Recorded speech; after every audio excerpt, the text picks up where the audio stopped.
வணக்கம். கதையில் உங்களுடன் இணைவது நான் குமுதா மகேஷ். மது கையில் பால் கிளாஸுடன் முதலிரவு அறைக்குள் நுழைந்தாள். ஏன் அங்கேயே நிற்கிற என்று பசுபதி அழைக்க மெதுவாக அடிமேல் அடி எடுத்து வைத்து பூக்களால் அலங்கரிக்கப்பட்ட கட்டிலுக்கு பக்கத்தில் சென்றாள். பசுபதி எழுந்து கதவை தாளிட்டான். பால் கிளாஸை வாங்கி டேபிளின் மேல் வைத்தவன் அவள் கையை பிடித்து அவளை கட்டிலில் உட்கார வைத்து அவனும் அவள் பக்கத்தில் உட்கார்ந்தான். மது, உனக்கு 22 வயசு தான் ஆகுது. ஆனால் எனக்கு 55 வயசு ஆச்சேன்னு நினச்சி நீ கவலைப்படுறியா என்று அவன் கேட்க என்ன பதில் சொல்வது என்று தெரியாமல் அமைதியாகவே இருந்தாள் மது. எனக்கு வயசு தான் 55, ஆனால் என் முன்னாடி எந்த பெடல பையனும் நிற்கவே முடியாது. சும்மா உடம்ப கல் மாதிரி வச்சிருக்கேன், பார்க்குறியா என்று அவன் தன் சட்டையை கலட்ட கண்களை மூடிக்கொண்டாள் மது. ஓ, வெக்கமா? என்கிட்ட எதுக்கு உனக்கு வெக்கம் என்றவன் பைரவியும் பல்லவியும் என்னை பற்றி உன்கிட்ட சொல்லியிருப்பாங்களே என்று அவன் கேட்க ஆமாம் என்று தலையசைத்தாள் மது. அதான பார்த்தேன், மாமனுக்காக அவங்க 2 பேரும் போட்டி போடுவாங்க. இப்போ 3வதா நீயும் வந்துட்ட. இனிமே நீ பர்மிஷன் கொடுத்தாதான் அவங்க 2 பேரும் தினமும் எல்லா ராத்திரியும் இனி உன் கூட தான் இருக்கிறதா முடிவு பண்ணிட்டேன். பசுபதி பேசியதில் உடல் கூசியது மதுவிற்கு. பதில் எதுவும் பேசாமல் அவள் அமைதியாகவே உட்கார்ந்திருக்க மதுவின் கன்னத்தில் குனிந்து முத்தமிட்டான் பசுபதி. அவன் மூச்சு காற்று அவள் முகத்தில் பட உடல் முழுவதும் வெந்நீர் கொட்டியது போல எரிந்தது அவளுக்கு. இதோ பாரு புள்ள, உன்னோட வயிற்றுல உருவாக போற என்னோட வாரிசு எனக்கு அதிர்ஷ்டத்தை அள்ளி கொடுக்க போகுது. என்ன அரசியல்ல பெரிய ஆளா ஆக்க போகுது. அதனால நீ என்னோட அதிர்ஷ்ட தேவதை என்று அவள் சேலை மாறாப்பை களைத்து அவளை முழுமையாக ரசித்தவன் அதற்கு மேல் நேரம் கடத்தாமல் அவளை மெத்தையில் சாய்த்தான். மதுவோ பயத்தில் கண்களை இறுக மூடிக்கொண்டாள். அவள் கண்களில் இருந்து கண்ணீர் கொட்டியது. பசுபதி மதுவை நெருங்கிய அந்த வேளையில் யாரோ கதவை படபடவென தட்டினார்கள். யார் அது? நேரங்கெட்ட நேரத்துல கொஞ்சம் கூட விவஸ்தையே இல்லாம கோபத்தில் தன் பற்களை கொறித்தான் பசுபதி. அவனே எழுந்து சென்று கதவை திறந்தான்.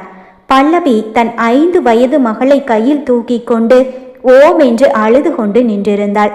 மாமா, பிள்ளைக்கு திரும்பவும் ஃபிட்ஸ் வந்துருச்சு. கை காலெல்லாம் எப்படி இழுத்துக்குதுன்னு பாருங்க. உடனே ஆஸ்பத்திரிக்கு போகணும். வாங்க மாமா, அழுது கொண்டே பேசினாள் பல்லவி. உடனே மதுவும் வெளியே ஓடி வந்தாள். பல்லவியின் கையில் இருந்த குழந்தைக்கு கைகால்கள் வெட்டி இழுத்து கொண்டிருந்தது. இந்த ராத்திரி நேரத்துல ஆஸ்பத்திரிக்கு எங்க தூக்கிட்டு போறது? நம்ம டாக்டருக்கு ஃபோன் பண்ணி சீக்கிரமா வர சொல்லு என்றான் பசுபதி. மாமா, டாக்டருக்கு 4-5 வாட்டி ஃபோன் பண்ணியாச்சு, அவரு ஃபோனை எடுக்கவே இல்லை என்றாள் பைரவி. குழந்தைக்கு காக்கா வலிப்பு வந்து வாயில் நுரை தள்ளி கொண்டிருக்க பார்க்கவே பரிதாபமாக இருந்தது. சரி வர என்று உடனே பசுபதி தன் சட்டையை எடுத்து அணிந்து கொண்டு ஓடி சென்று காரை எடுத்தான். அழுது கொண்டே குழந்தையை வைத்து கொண்டு பல்லவி பின் சீட்டில் உட்கார பைரவியும் அவளுக்கு அருகில் உட்கார்ந்தாள். மருத்துவமனை நோக்கி காரை செலுத்தினான் பசுபதி. அறையில் கட்டிலில் யோசனையோடு உட்கார்ந்திருந்தாள் மது. இப்போதுதான் நிம்மதியாக இருந்தது அவளுக்கு. இப்படி ஒரு நரக வாழ்க்கையை தினம் தினம் வாழ்வதென்பது கண்டிப்பாக அவளால் முடியாது. எதையோ யோசித்தவள் தன் பட்டன் போனை எடுத்து சுமதிக்கு ஃபோன் செய்தாள். சுமதி, நானும் தம்பியும் இப்பவே சென்னைக்கு போயாகணும். அதுக்கு ஏதாவது ஒரு வழி இருந்தா சொல்லு என்று மது கேட்க, என்னடி இப்படி சொல்ற? இன்னைக்கு உனக்கு முதல் ராத்திரியாச்சே, உன் புருஷன் பக்கத்துல இல்லையா என்று கேட்டாள் சுமதி. எல்லாரும் ஆஸ்பத்திரிக்கு போயிருக்காங்க என்று மது குழந்தைக்கு உடல் நலம் சரியில்லாமல் போனதை பற்றி கூற, நல்ல வேளடி, அந்த அம்மன் தான் குழந்தை ரூபத்துல வந்து உன்னை காப்பாத்தி இருக்கு என்று சொன்ன சுமதி, இந்த ராத்திரி நேரத்துல எப்படி நீ சென்னைக்கு போக முடியும்? கடைசி பஸ் கூட போயிருச்சே என்று யோசித்தவள், இன்னைக்கு வெள்ளிக்கிழமை தானே, புதன்கிழமை வெள்ளிக்கிழமை நாட்கள்ல நம்ம ரைஸ் மில்லுல இருந்து லாரியில அரிசி மூட்டை சென்னைக்கு லோடு போகும். எங்க பக்கத்து வீட்டு ரமேஷ் தான் லாரியை ஓட்டிட்டு போவான். அவன் ரொம்ப நல்ல பையன், எனக்கு தம்பி மாதிரி. நான் அவன்கிட்ட பேசி பார்க்குறேன், உன்னை அந்த லாரியிலேயே சென்னைக்கு கூட்டிட்டு போக முடியுமான்னு அவன்கிட்ட கேட்குறேன். இப்போ ஃபோனை வைக்கிறேன், 10 நிமிஷம் அவன்கிட்ட பேசிட்டு உன்னை திரும்பவும் கூப்பிடுவேன். நீ ஃபோனை எங்கேயும் வச்சிடாத, கையிலேயே வச்சிட்ரு என்று கூறிவிட்டு போனை வைத்தாள் சுமதி. மதுவின் நிலைமையை பற்றி தெரிந்ததும் ரமேஷும் அவளை அந்த லாரியிலேயே சென்னைக்கு அழைத்து செல்வதாக ஒப்புக்கொண்டான்.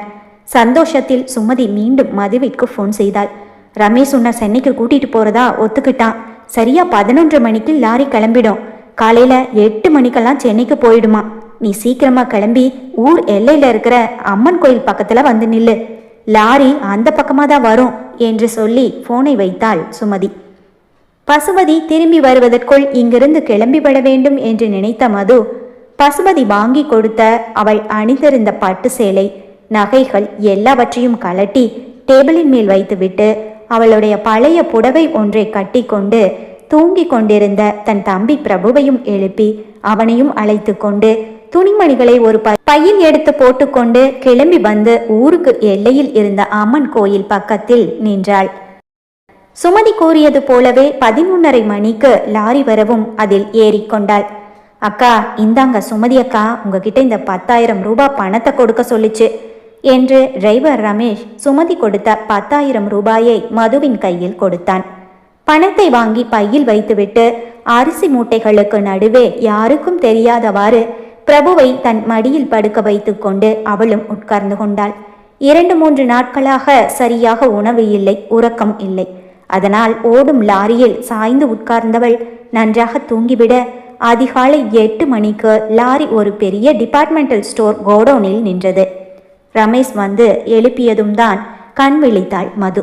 அக்கா, சென்னைக்கு வந்துட்டோம். நான் இங்க அரிசி மூட்டையெல்லாம் இறக்கி வச்சுட்டு கிளம்பிடுவேன். நீங்க போயிடுவீங்களா என்று அவன் கேட்க அவனுக்கு நன்றி கூறிவிட்டு அவள் சென்னைக்கு வந்த விஷயத்தை ஊரில் யாரிடமும் சொல்ல வேண்டாம் என்று அவனிடம் கேட்டுக்கொண்டாள். லாரியிலிருந்து இறங்கி அவள் காதல் தேவன் வாழும் ஊரில் தன் பாதங்களை பதித்தாள் பெண்ணவள். அன்று மாலை சுஜிதா வீட்டிற்கு வந்ததும் இருவருக்கும் ஒரு குழந்தை பிறந்துவிட்டால் அவர்களுக்குள் பிரச்சனை வராது என்று பேசி அவளுக்கு புரிய வைக்க வேண்டும் என்று காத்து கொண்டிருந்தான் விக்ரம். ஆனால் இரவு வெகு நேரமாகியும் அவள் வரவில்லை. காத்திருந்த அவனும் தூங்கி போனான். பிறகு அவள் எத்தனை மணிக்கு வந்தாள் என்பது அவனுக்கும் தெரியவில்லை. சரி, காலையில் அவள் வெளியில் செல்வதற்கு முன்பாக இதை பற்றி அவளிடம் பேசிவிட வேண்டும் என்று அன்று காலை எழுந்து அறையில் உட்கார்ந்து கொண்டிருந்த அவனுக்கு மது சென்னையில் வந்து இறங்கியதும் அவள் பாதம் மண்ணில் பட்ட அதே நேரம் வீட்டிற்குள் யாரோ வருவது போல காலடி ஓசை கேட்க எழுந்து சென்று வெளியில் பார்த்தான். யாரையுமே காணலையே, யாரோ வந்த மாதிரி தெரிஞ்சது. வீட்டின் வெளிக்கதவையும் திறந்து பார்த்தான். அங்கும் யாரும் இல்லை. என்னது பிரம்மையா? யாரோ வந்த மாதிரி தெரிஞ்சது. ஒருவேளை சுஜி எழுந்துட்டாளா? அவள் தூங்கிக் கொண்டிருந்த அறைக்கு பக்கத்தில் சென்று நின்று பார்த்தான் விக்ரம். அவள் இன்னும் தூங்கிக் கொண்டுதான் இருந்தாள். சுஜி எழுந்து வந்ததும், சுஜி, உன்கிட்ட கொஞ்சம் பேசணும் என்றான் விக்ரம். என்ன? சீக்கிரம் சொல்லு விக்ரம், எனக்கு நிறைய வேலை இருக்கு, நான் கிளம்பணும் என்றாள் சுஜி. சுஜி, நம்ம 2 பேருக்கும் இடைய நாளுக்கு நாள் விரிசல் அதிகமாயிட்டே போகுது. அதனால நம்ம 2 பேருக்கும் ஒரு குழந்தை பிறந்தா பிரச்சனை ஈஸியாக சால்வ் ஆயிடும்னு எனக்கு தோணுது. அதனால நம்ம இப்பவே ஒரு குழந்தை பெற்றுக்கணும்னு நான் விருப்பப்படுறேன் என்று விக்ரம் சொல்ல அவனை அதிர்ச்சியாக பார்த்தாள் சுஜி. What you mean? என்ன விக்ரம், விளையாடுறீங்களா? குழந்தையா? அதுவும் இப்பவா? 10 மாசம் நான் வயிற்ற தூக்கிக்கிட்டு சுத்திக்கிட்டு இருந்தா என்னோட வேலை, மாடலிங், காம்படிஷன் இதெல்லாம் என்ன ஆகிறது? கண்டிப்பா என்னால் முடியாது. உங்களுக்கு வேணும்னா ஒரு வாடகை தாயை ஏற்பாடு பண்ணி குழந்தைய பெற்றுக்கோங்க. கொஞ்சமும் கவலையே இல்லாமல் பேசினாள் சுஜி. சிறிது நேரம் அமைதியாக உட்கார்ந்திருந்த விக்ரம், அப்பா குழந்தை பெற்றுக்க நீ ரெடி என கேட்டான். அதான் நான் சொன்னேனே விக்ரம், என்ன டிஸ்டர்ப் பண்ணாதீங்க. நீங்க வாடகை தாய் மூலமா குழந்தை பெற்றுக்கிட்டா எனக்கு அதை பத்தி எந்த பிரச்சனையும் இல்லை என்றாள் சுஜி. சரி, ஓகே, இன்னைக்கு சாயங்காலமே டாக்டரை போய் பார்த்துட்டு வந்துடலாம். சரியா 5 மணிக்கு நீ வந்துடு என்று அவளிடம் சொல்லிவிட்டு கிளம்பி சென்றான் விக்ரம். இந்த விஷயத்தை பற்றி அவன் பரணியிடம் சொல்ல, என்ன விக்ரம் சொல்ற? உனக்கு பைத்தியம் ஏதாச்சும் பிடிச்சிருக்கா? ஏற்கனவே நீ வீட்டுக்கு தெரியாம சுஜியை கல்யாணம் பண்ணி இப்ப அந்த வாழ்க்கையே நிம்மதி இல்லாம போயிட்டு இருக்கு. அதுல குழந்தை வேற பெற்றுக்கிட்டு, அதுவும் வாடகத்தை மூலமா. இதெல்லாம் உங்க லைஃபுக்கு சரியா வரும்னு நினைக்கிறியா? குழந்தை பிறந்ததுக்கு அப்புறம் சுஜி மாறிடுமான்னு சொல்றியே. சப்போஸ் அவ மாறல, குழந்தைய பார்த்துக்கலன்னா அந்த பிஞ்சு குழந்தைய வச்சுக்கிட்டு நீ என்ன செய்ய போற? கொஞ்சமாவது யோசிச்சு பாத்தியா? ஏற்கனவே உன்னால அப்பா அம்மா கவலைப்பட்டுட்டு இருக்காங்க. இதுல உனக்கு பொறுக்க போற அந்த பிஞ்சு குழந்தை வேற கஷ்டப்படணுமா? படபடப்பாக பேசிக்கொண்டிருந்தான் பரணி. இதோ பாரு பரணி, நம்ம வாழ்ற வாழ்க்கையே நம்பிக்கையில தான் வாழ்ந்துட்டு இருக்கோம். இன்னைக்கு உயிரோட இருக்கோம், நாளைக்கு என்ன நடக்கும்னு நமக்கே தெரியாது. அதுக்கு ஏன் இந்த ஓட்டம்? பணம், காசு, ஆசைகள் இதெல்லாம் எதுக்கு? அதே மாதிரி தான் இதுவும். நாளைக்கு எங்க 2 பேருக்கும் ஒரு குழந்தை பிறந்தா சுஜி மாறிடுவா. என் மேலையும் குழந்தை மேலையும் அன்பு காட்டுவா. என்னோட வாழ்க்கை மாறிடும்னு நான் நம்புறேன். அதனால தான் இதை செய்ய போறேன். விக்ரம் தீர்க்கமான முடிவுடன் பேசினான். பரபரப்பான சென்னை நகரம் அந்த கிராமத்து பெண்ணுக்கு சிறிது பயத்தை மூட்ட ஒரு கடைவாசலில் தன் தம்பியுடன் ஓரமாக நின்று கொண்டிருந்தவள் கைப்பையில் இருந்து ஆஸ்பத்திரியின் விலாசத்தை தேடி எடுத்தாள். மது அப்போதுதான் கவனித்தாள். பசுபதி அவள் கழுத்தில் கட்டிய தாலியை காணவில்லை. ஒருவேளை லாரியில் தூங்கிய போது விழுந்து விட்டதோ? தம்பியை அங்கேயே இருக்கச் சொல்லிவிட்டு அவள் இறங்கிய இடம் வரை சென்று தேடி பார்த்து வந்தாள். கிடைக்கவில்லை. அவள் அங்கும் இங்கும் பதட்டமாக அலைவதை பார்த்ததும் ஊருக்கு புதிதாக வந்திருக்கிற கிராமத்து பெண் என்பதை புரிந்து கொண்ட ஆட்டோ டிரைவர் ஒருவன், என்னம்மா ஊருக்கு புதுசா, எங்க போகணும் என்று கேட்டபடியே அவள் பக்கத்தில் வந்தான். அவள் தன் கையில் இருந்த விலாசத்தை அவனிடம் நீட்ட வாங்கி படித்தவன், ஓ இந்த ஆஸ்பத்திரிக்கு போகணுமா, சரி வா நான் கூட்டிட்டு போறேன் என்றான். அவளும் அவனை நம்பி ஆட்டோவில் ஏறி உட்கார்ந்தாள். ஆட்டோ சிறிது தூரம் சென்றதும் அங்கு ஒரு பெண் கை காட்ட ஆட்டோ டிரைவர் ஆட்டோவை நிறுத்தினான். என்னையா சவாரியா, எங்க போற என கேட்டாள் அந்த பெண். மகாராஜா ஆஸ்பத்திரிக்கு போறேன் என்றான் அவன். என நந்தன பஸ் ஸ்டாப்ல இறக்கி விட்டுடு என்று கூறிய சங்கரி ஒரு திருநங்கை. சரி வா வந்து ஏறு என்று அவன் சொல்ல ஆட்டோவில் ஏறியவள் மதுவையும் அவள் தம்பி பிரபுவையும் ஏற இறங்க பார்த்தாள். சங்கரியின் உருவம் அவள் ஒப்பனை மதுவிற்கு அவளை பார்க்க கொஞ்சம் பயமாகத்தான் இருந்தது. சங்கரி இறங்க வேண்டிய இடம் வந்ததும் அவள் இறங்கிக் கொண்டாள். ஆட்டோ முன்னே சென்று கொண்டிருக்க, இவன் அந்த பொண்ணை மகாராஜா ஆஸ்பத்திரிக்கு கூட்டிட்டு போறேன்னு தானே சொன்னா, இந்த பக்கம் இல்லையே, அப்படின்னா இவன் அந்த பொண்ணை எங்க கூட்டிட்டு போறான்? யோசித்த சங்கரிக்கு ஏதோ புலப்பட பின்னால் வந்து கொண்டிருந்த ஆட்டோவை நிறுத்தி அதில் ஏறியவள், முன்னாடி போற ஆட்டோவை ஃபாலோ பண்ணுப்பா என்று சொல்ல மது செல்லும் ஆட்டோவை தொடர்ந்து வந்து கொண்டிருந்தாள். சங்கரி சந்தேகப்பட்டது சரிதான் என்பது போல ஆட்டோ டிரைவர் ஆள் நடமாட்டம் இல்லாத ஒதுக்குப்புறமான ஒரு இடத்தில் தன் ஆட்டோவை செலுத்தி கொண்டிருந்தான். சிறிது தூரத்தில் ஆட்டோவை நிறுத்திய அவன் அங்கு இருந்த ஒரு கட்டிடத்தை காண்பித்து, என்னோட நண்பன் ஒருத்தனை பார்த்துட்டு வரணும், நீங்க 2 பேரும் உள்ள வந்து ரூம்ல வெயிட் பண்ணுங்க, நான் அவனை பார்த்து பேசிட்டு வந்ததும் நம்ம ஆஸ்பத்திரிக்கு கிளம்பலாம் என்று கூறி அவர்களை உள்ளே வருமாறு அழைத்தான். வேண்டாம், நீங்க போயிட்டு வாங்க, நாங்க 2 பேரும் ஆட்டோலேயே இருக்கோம் என்றாள் மது. ஏய் சொன்னா கேட்க மாட்டியா என்று அவளை வலுக்கட்டாயமாக அவன் ஆட்டோவில் இருந்து இறக்க அங்கு வந்து சேர்ந்தாள் சங்கரி. நான் அப்பவே நினைச்சேன், என்னடா இந்த பொண்ணை பார்த்தா ஊருக்கு புதுசா தெரியுதே, நீ அந்த பொண்ணை எங்க கூட்டிட்டு போறேன்னு சந்தேகத்துல பார்க்கத்தான் உன் பின்னாடியே வந்தேன், நான் நினைச்சது சரிதான் என்று சங்கரி ஆட்டோக்காரனின் கன்னத்தில் பலார் என்று அறைய அவன் ஓடிவிட்டான். நீ ஒன்றும் பயப்படாதமா, என உன் அக்கா மாதிரி நினைச்சுக்கோ என்று சங்கரி பேசிக்கொண்டிருக்க கண்களை இருட்டி கொண்டு வந்ததும் மதுவிற்கு அவள் அப்படியே மயங்கி சரிந்தாள். பிரபு அக்கா அக்கா என்று அழத் தொடங்கிவிட்டான். ஐயோ என்ன ஆச்சுன்னு தெரியலையே, இந்த பொண்ணு திடீர்னு இப்படி மயங்கி விழுந்துட்டாளே என்று படபடப்புடன் சங்கரி பக்கத்தில் இருந்த கடை ஒன்றில் தண்ணீர் வாங்கி வந்து அவள் முகத்தில் தெளிக்க அவள் மயக்கம் தெளியவே இல்லை. ஓடி சென்று அங்கு வந்து கொண்டிருந்த வாகனங்களை அவள் நிறுத்த முயற்சித்து கொண்டிருக்க பரபரப்பான அந்த காலை நேரத்தில் எல்லோரும் அவரவர் வேலையை பார்க்க வேகமாக போய்க் கொண்டிருக்க பல வாகனங்கள் நிற்காமல் போனது. ஒரே ஒரு கார் மட்டும் நின்றது. விக்ரம் தான் காரை ஓட்டிக்கொண்டு அலுவலகத்திற்கு போய் கொண்டிருந்தான். தம்பி, ஒரு பொண்ணு திடீர்னு மயங்கி விழுந்துருச்சு, என்ன ஆச்சுன்னு தெரியல, ஆஸ்பத்திரிக்கு கூட்டிட்டு போகணும், கொஞ்சம் வந்து உதவி செய்யறியா என்று அவள் கேட்க, இவள் பேசுவது உண்மைதானா என்று ஒரு நிமிடம் யோசித்த விக்ரம் அவள் முகத்தை பார்த்ததும் அவள் உண்மையாகத்தான் பேசுகிறாள் என்பதை புரிந்து கொண்டு காரில் இருந்து இறங்கி வந்தான். அங்கு இருந்த ஒரு மரத்தடியில் மது மயங்கி கிடக்க பிரபு அவள் பக்கத்தில் உட்கார்ந்து அழுது கொண்டிருந்தான். இந்த பொண்ணுதான்பா என்று சங்கரி ஆட்டோ டிரைவர் அந்த பெண்ணை ஏமாற்றி அழைத்து வந்ததை பற்றி அவனிடம் கூற, சரி அந்த பொண்ணை காருக்கு தூக்கிட்டு வாங்க என்றான் விக்ரம். எனக்கு கையில் ஃப்ராக்சர், கொஞ்ச நாளைக்கு வெயிட் தூக்கக்கூடாதுன்னு டாக்டர் சொல்லியிருக்காங்க, நீங்களே இதை ஒரு உதவிதானே தம்பி என்று சங்கரி கேட்க, சரி வாங்க என்று மயங்கி கிடந்தவளை தன் கரங்களால் மல்லிகை பூவை போல அள்ளி எடுத்தான் மன்னவன். அவளை அவன் தொட்டபோது அவனுக்கும் அறியாமல் அவனுக்குள் ஏதோ ஒரு உணர்வு. அது என்னவென்று புரியவில்லை அவனுக்கு. அவள் முகத்தையே கூர்ந்து பார்த்தவன் அவளை காரின் பின் இருக்கையில் படுக்க வைத்தான். சங்கரியும் பின் இருக்கையில் உட்கார்ந்து கொள்ள முன் இருக்கையில் பிரபுவை உட்கார வைத்து கொண்டான். பக்கத்துல ஏதாச்சும் ஆஸ்பத்திரி இருந்தா அங்க போப்பா என்று சங்கரி சொல்ல ஒரு பெரிய ஆஸ்பத்திரி வாசலில் காரை நிறுத்தியவன் அவளை மீண்டும் அள்ளி கொண்டு போய் ஸ்ட்ரெச்சரில் கடத்தினான். மதுவை அட்மிட் செய்துவிட்டு வெளியில் வந்தவன் ஏதோ யோசித்துவிட்டு ஒரு உணவகத்திற்கு சென்று 4 இட்லிகளை வாங்கி கொண்டு வந்து பிரபுவின் கையில் கொடுத்தான். இந்த பையனை பார்த்தா 2 நாளா சாப்பிட்ட மாதிரியே தெரியல. அந்த பொண்ணு சாப்பிடாம தான் மயங்கி விழுந்திருப்பான்னு நினைக்கிறேன். இந்த பையனை சாப்பிட சொல்லுங்க, இந்தாங்க ட்ரீட்மெண்ட்டுக்கு பணம் என்று அவன் பாக்கெட்டில் இருந்து 500 ரூபாய் கட்டு ஒன்றை எடுத்து சங்கரியின் கையில் கொடுத்து விட்டு, இன்னும் வேற ஏதாச்சும் உதவி வேணும்னா எனக்கு ஃபோன் பண்ணுங்க. அப்புறம் இந்த பொண்ணு கண்ணு வெளிச்சதும் எங்கே போகணும்னு கேட்டு நீங்களே கொண்டு போய் விட்டுடுங்க என்று சொல்லிவிட்டு அவனுடைய விசிட்டிங் கார்டை சங்கரியிடம் கொடுத்து, ஏதாச்சும் உதவி வேணும்னா இந்த நம்பருக்கு ஃபோன் பண்ணுங்க என்று சொல்லிவிட்டு அலுவலகத்திற்கு கிளம்பி சென்றான்.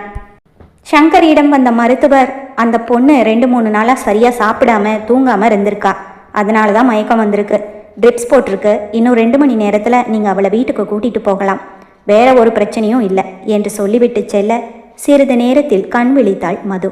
என்னம்மா நீ மயங்கி விழுந்து இப்படி பயமுறுத்திட்டியே, ஊருக்கு புதுசா, போயும் அவன் கையில் மாட்ட பாத்தியே, சரியான நேரத்தில் நான் மட்டும் அங்கே வரலனா ஐயையோ, உன் நிலைமையை நினைச்சு பார்க்கவே பயமா இருக்கு என்று சங்கரி சொல்ல கண்ணீருடன் அவளை கையெடுத்து கும்பிட்டாள் மது. அழாதம்மா, என்ன உன் அக்கா மாதிரி நினைச்சுக்கோ.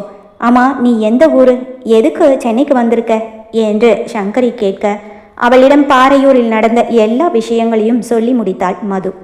கடவுள் ஒருத்தருக்கு ஒரு கஷ்டத்தை கொடுத்துருக்கான்.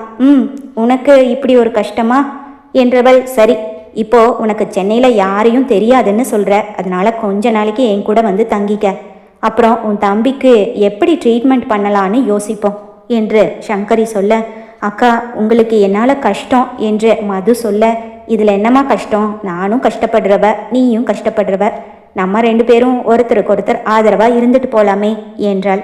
அக்கா தம்பி, என்னோட தம்பி எங்க என்று பதட்டத்துடன் பிரபுவை தேடினாள். பயப்படாத மது, அதோ அங்கே உட்காந்து சாப்பிட்டுட்டு இருக்கான் பாரு என்று சொன்ன சங்கரி, உன்னை காப்பாத்தினவர் தான் அவனுக்கு சாப்பாடு வாங்கி கொடுத்து ஆஸ்பத்திரி செலவுக்கு பணமும் கொடுத்துட்டு போனாரு என்று நடந்த விஷயத்தை மதுவிடம் சங்கரி சொல்ல, அவர் கடவுள் தான், எங்கே இருந்தாலும் அவர் சந்தோஷமா நல்லா இருக்கணும் என்றாள் மது. அதற்குள் அவள் கூந்தலில் ஏதோ மாட்டியிருப்பது போல இருக்க அதை எடுத்தாள் மது.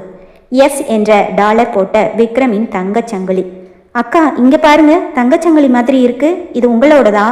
சங்கரியிடம் மது சங்கிலியை நீட்ட, இந்த சங்கிலி என்னோடது இல்லையே, ஒருவேளை நீ மயக்கமாக இருந்தப்போ அந்த தம்பி தான் கார் வரைக்கும் உன்னை தூக்கிட்டு வந்துச்சு, இது அவரோட சங்கிலியாக தான் இருக்கும்னு நினைக்கிறேன். சரி வைமா, அவர் விசிட்டிங் கார்டு கொடுத்துட்டு போயிருக்காரு, இந்த சங்கிலியை அவர்கிட்ட திருப்பி கொடுத்துடலாம் என்று சொன்ன சங்கரி மதுவையும் அவள் தம்பியையும் அவள் வீட்டிற்கே அழைத்து சென்றாள். அன்று மாலையே விக்ரம் சுஜிதாவை அழைத்து கொண்டு மருத்துவமனைக்கு சென்றான். மருத்துவரிடம் வாடகை தாய் மூலம் குழந்தை பெற்றுக்கொள்வதற்கான எல்லா ஏற்பாடுகளையும் செய்தான். மருத்துவர் சொன்ன கோப்புகளில் இருவரும் கையெழுத்திட்டார்கள். பிறகு எடுக்க வேண்டிய மருத்துவ பரிசோதனைகளையும் எடுத்தார்கள். அடுத்த 4 நாட்கள் கழித்து வருமாறு மருத்துவர் கூறி அனுப்பினார். சங்கரி வீட்டிற்கு வந்த மது சதா காலமும் தம்பிக்கு எப்படி ஆபரேஷனை நடத்துவது என்ற யோசனையுடனேயே உட்கார்ந்திருந்தாள். அடுத்த 1 வாரத்தில் விக்ரமும் சுஜிதாவும் ட்ரீட்மெண்ட்டிற்கு சென்று இருந்த பெண் மருத்துவரிடமிருந்து சங்கரிக்கு அழைப்பு வந்தது. மருத்துவரை பார்க்க சென்றாள் சங்கரி. சங்கரி, உடனே ஒரு சரகேட் மதரை ஏற்பாடு பண்ணி கொடுக்க முடியுமா, ரொம்ப அர்ஜென்ட் என்று டாக்டர் கேட்க, மேடம் எனக்கு தெரிஞ்ச 3 பேருமே இப்போ ப்ரெக்னெண்ட்டாக இருக்காங்க, நான் வேணும்னா விசாரித்து பார்க்குறேன் என்று மருத்துவரிடம் சொல்லிவிட்டு வீட்டிற்கு வந்தவள் சதா காலமும் தம்பியை நினைத்து அழுது கொண்டே இருக்கும் மதுவை பார்த்தாள். மது, உன் தம்பி ஆப்ரேஷனுக்கு பணம் புரட்ட என்கிட்ட ஒரு வழி இருக்கு, ஆனால் அதை சொன்னால் நீ என்னை தப்பாக நினச்சிக்க மாட்டியே தயங்கியபடியே கேட்டாள் சங்கரி. அக்கா எதுனாலும் பரவாயில்ல, தயங்காமல் சொல்லுங்க, நான் கண்டிப்பாக என் தம்பிக்காக என்ன வேணும்னாலும் செய்வேன். மது அவள் கைகளை பிடித்தபடியே கெஞ்சி கொண்டிருந்தாள். இந்த வாடகத்தாயை பற்றி நீ கேள்விப்பட்டிருக்கல்ல என கேட்டாள் சங்கரி. தெரியும்க்கா, டிவியில் சினிமாலெல்லாம் பார்த்துருக்கேன் என்றாள் மது. அந்த மாதிரி நீ அடுத்தவங்களோட குழந்தைய சுமந்து பெற்று கொடுத்தனா உனக்கு நிறைய பணம் கிடைக்கும், அதை வச்சு உன் தம்பிக்கு ட்ரீட்மெண்ட் பண்ணலாம் என்றாள் சங்கரி. அவள் சொன்னது மதுவிக்கு கொஞ்சம் அதிர்ச்சியாகத்தான் இருந்தது. இருந்தாலும் வேறு வழி எதுவும் இல்லையே என்பதை புரிந்து கொண்டவள் பசுபதியை திருமணம் செய்து கொண்டு அவனுடன் குடும்பம் நடத்தி பணத்தை வாங்குவதை விட இது எவ்வளவோ மேல் என்று நினைத்து கொண்டு, சரி, என் தம்பிக்காக ஒரு குழந்தைய சுமக்க நான் சம்மதிக்கிறேன் என்றாள். இங்கே பாரு மது, மனசை போட்டு குழப்பிக்காத. இது எதுவும் தப்பான காரியமெல்லாம் இல்லை. உன்னால குழந்தை இல்லாத தம்பதிங்களுக்கு ஒரு குழந்தை கிடைக்க போகுது. இது ஒரு புண்ணிய காரியம்தான் என்று சங்கரி சொல்ல, சரிக்கா, நீங்கள் ஆக வேண்டிய ஏற்பாடுகளை பண்ணுங்க, எனக்கு முழு சம்மதம் என்றாள் மது. மதுவை சங்கரி மருத்துவரிடம் அழைத்து செல்ல அடுத்தடுத்த ஏற்பாடுகள் எல்லாம் துரிதமாக நடந்தேறியது. அடுத்த 2வது மாதத்தில் விக்ரமின் கருவை தன் வயிற்றில் சுமந்தாள் மது.